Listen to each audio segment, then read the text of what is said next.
शिंदेंना कोण म्हणतं गद्दार तर कोण म्हणतं कडवट शिवसैनिक। आता ते काही का असेनात, पण पक्के डावपेच मात्र टाकण्यात ते पटाईत आहेत। कारण कालच शिंदेंनी दिल्लीत दाखल होत केंद्रीय गृहमंत्री अमित शहांची भेट घेतली। या भेटीत आगामी मंत्रिमंडळ विस्तारात शिंदे गटाला नेमकं काय मिळणार यावर चर्चा झाल्याचं कळतंय। तर दुसरीकडे गेल्या काही दिवसांपासून शिंदेंचा मुख्यमंत्री होण्याचा प्लॅन आहे। त्यासाठी शिंदे इतर पक्ष फोडून स्वतःची ताकद वाढवतायत आणि फडणवीसांचं महत्त्व कमी करतायत असा आरोप सातत्याने विरोधकांकडून होतोय। त्यातच ठाकरेंनी फडणवीस पंतप्रधान पदाच्या शर्यतीत असल्यामुळे शहांकडून शिंदेंना हाती धरून फडणवीसांचे पंख छाटले जात आहेत असा आरोप अलीकडेच करण्यात आला। फडणवीसांनी मात्र मला पंख नाहीत, मी कालच दिल्लीत जाऊन आलो वगैरे वगैरे अशी उडवाउडवीची उत्तरं दिली। आणि या सगळ्या घटनाक्रमानंतर काल शिंदेंनी दिल्लीत दाखल होत शहांची भेट घेतली। आणि त्या भेटीत नेमकं काय झालं, चर्चा काय झाली, किती मंत्रिपदाचं बार्गेनिंग झालं, शिंदे आणि शहांच्या या खास भेटीत नेमकं काय घडलं या सगळ्याचा आढावा घेणारा हा व्हिडिओ पाहूयात। नमस्कार, मी मृणाली पिळणकर। महाराष्ट्राच्या राजकारणात सातत्याने नवनवीन घडामोडी घडत असतानाच देशाच्या राजधानीत काल रात्री उशिरा पार पडलेल्या एका अत्यंत महत्त्वाच्या राजकीय बैठकीनं संपूर्ण राज्याचं लक्ष वेधून घेतलंय। केंद्रीय गृहमंत्री अमित शाह आणि महाराष्ट्राचे उपमुख्यमंत्री एकनाथ शिंदे यांच्यात दिल्लीतील शाह यांच्या अधिकृत निवासस्थानी तब्बल 70 मिनिटं खलबत झाली। ही बैठक केवळ सदिच्छा भेट नाही, आगामी काळात राष्ट्रीय पातळीवर आणि महाराष्ट्राच्या राजकारणात होणाऱ्या मोठ्या बदलांची नांदी मानली जाते। नुकतंच शिवसेना उद्धव बाळासाहेब ठाकरे पक्षातून बंडखोरी करून एकनाथ शिंदे यांच्या शिवसेनेत दाखल झालेल्या 6 खासदारांसह एकनाथ शिंदे या बैठकीला उपस्थित होते। संसदेच्या आगामी पावसाळी अधिवेशनाच्या तोंडावर आणि केंद्रीय मंत्रिमंडळाच्या संभाव्य विस्ताराच्या पार्श्वभूमीवर झालेल्या या बैठकीत शिंदे गटाला केंद्रात 1 कॅबिनेट आणि 1 राज्यमंत्रीपद मिळण्यावर शिक्कामोर्तब झाल्याचं खात्रीलायक सूत्रांकडून समजतंय। या ऐतिहासिक राजकीय घडामोडीमुळे महाराष्ट्रातील महायुतीचं स्थान अधिक बळकट झालंय। आगामी विधानसभा निवडणुकीच्या दृष्टीनं ही बैठक मैलाचा दगड ठरणार आहे। या संपूर्ण प्रकरणाची सुरुवात काही दिवसांपूर्वी महाराष्ट्रात झालेल्या मोठ्या राजकीय उलथापालथीनं झाली। ऑपरेशन टायगर अंतर्गत ठाकरे गटातून बाहेर पडलेले 6 खासदार आता अधिकृतपणे एकनाथ शिंदे यांच्या पाठीशी उभे राहिले आहेत। आता या 6 खासदारांच्या आगमनामुळे लोकसभेत एकनाथ शिंदे यांच्या शिवसेनेची ताकद 13 खासदारांवर पोहोचली आहे। संसदेत वाढलेल्या या संख्याबळाच्या जोरावर एकनाथ शिंदे यांनी दिल्लीत केंद्रीय नेतृत्वाकडे आपली ताकद अधोरेखित केली। दिल्लीतील बैठकीत गृहमंत्री अमित शाह यांनी शिंदे गटाच्या या वाढत्या ताकदीची दखल घेत त्यांचे एनडीएमध्ये अधिकृतपणे स्वागत केले। सूत्रांनी दिलेल्या माहितीनुसार या बैठकीचा मुख्य अजेंडा हा केंद्रीय मंत्रिमंडळात शिंदे गटाला मिळणारं प्रतिनिधित्व हाच होता।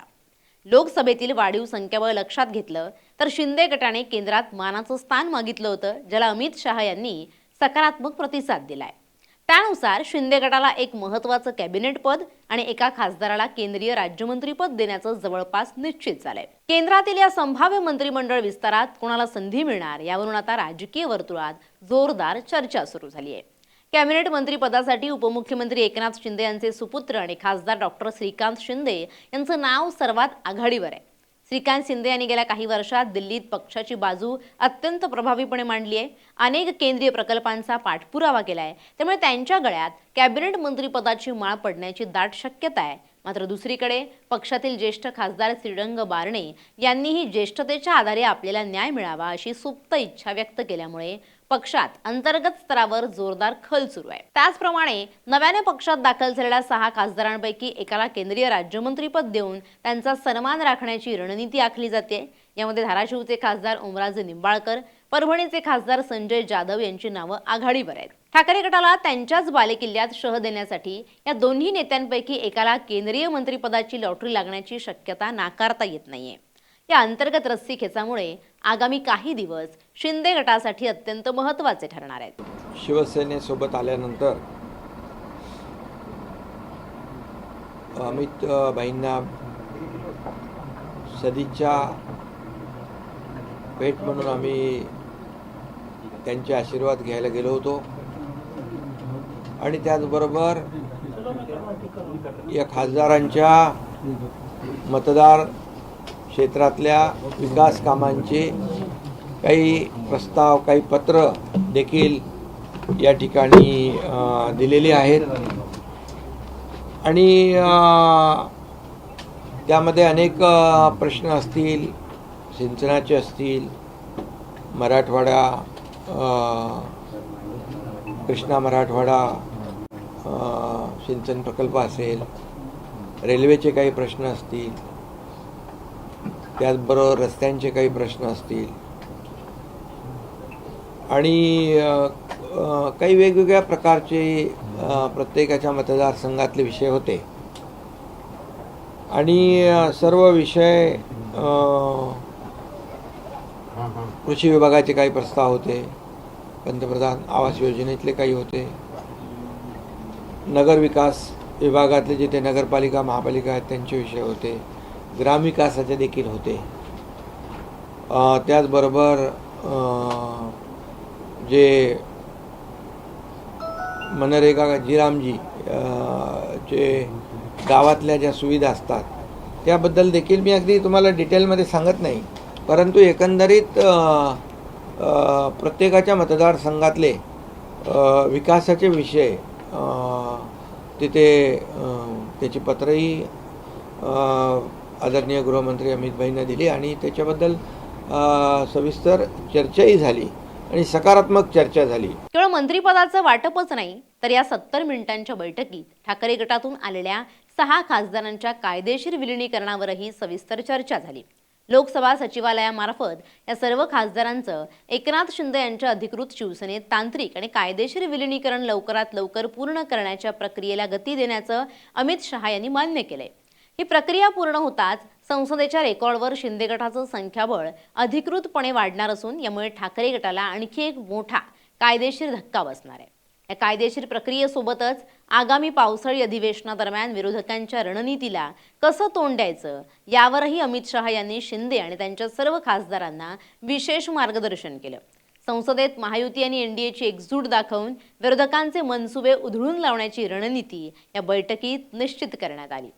या राजकीय गणितांच्या पलीकडे जाऊन महाराष्ट्राच्या विकासाच्या दृष्टीनं ही बैठक अत्यंत फलदायी ठरल्याचं बोललं जात आहे. बैठकीला उपस्थित असलेल्या सर्व नवोदित खासदारांनी आपापल्या मतदारसंघातील प्रलंबित विकास कामांची, रेल्वे प्रकल्पांची, महामार्गांची आणि सिंचन प्रकल्पांची सविस्तर माहिती गृहमंत्री अमित शहा यांच्यासमोर ठेवली. महाराष्ट्रातील शेतकऱ्यांचे प्रश्न, दुष्काळी भागातील पाण्याचे प्रश्न आणि उद्योगधंद्यासाठी लागणाऱ्या पायाभूत सुविधा यावर देखील चर्चा झाली. अमित शहा यांनी या सर्व मागण्या अत्यंत गांभीर्याने ऐकून घेतल्या आणि महाराष्ट्राच्या विकासासाठी केंद्र सरकारकडून निधीची कोणतीही कमतरता भासू दिली जाणार नाही अशी ग्वाही दिली. विशेषतः मराठवाडा आणि विदर्भातील प्रलंबित प्रकल्पांना प्राधान्यानं मंजुरी देण्याचं आश्वासन केंद्राकडून देण्यात आलंय, ज्यामुळे राज्य सरकारला मोठा दिलासा मिळालाय. बैठक संपल्यानंतर पत्रकारांनी एकनाथ शिंदे यांना गाठलं असता त्यांनी नेहमीप्रमाणे अत्यंत संयमी भूमिका घेतली. ही केवळ एक सदिच्छा भेट होती आणि यात महाराष्ट्राच्या हिताच्या मुद्द्यावर चर्चा झाली असं सांगत त्यांनी यात थेट राजकीय विधानं करणं टाळलं. मंत्रिपदांबाबत विचारलेल्या प्रश्नांना उत्तर देताना त्यांनी पक्षीय पातळीवर योग्य वेळी निर्णय घेतला जाईल असं स्पष्ट केलं. मात्र एकनाथ शिंदे यांनी कितीही सदिच्छा भेटीचा पडदा टाकण्याचा प्रयत्न केला तरी दिल्लीच्या राजकीय वर्तुळातील हालचाली आणि बैठकीची वेळ पाहता शिंदे गटाला केंद्रात मोठं स्थान मिळण्यावर शिक्कामोर्तब झालंय हे स्पष्ट आहे. या बैठकीमुळे महाराष्ट्रात परस्परांवर कुरघोडी करणाऱ्या राजकीय पक्षांना मोठा संदेश गेलाय. महायुतीमधील शिंदे गटाचं वजन आता अधिक वाढलंय. आगामी काळात होणारा केंद्रीय मंत्रिमंडळ विस्तार आणि त्यानंतर महाराष्ट्रात होणाऱ्या राजकीय घडामोडी याची साक्ष देतील यात शंका नाही. Bureau report, LS Marathi.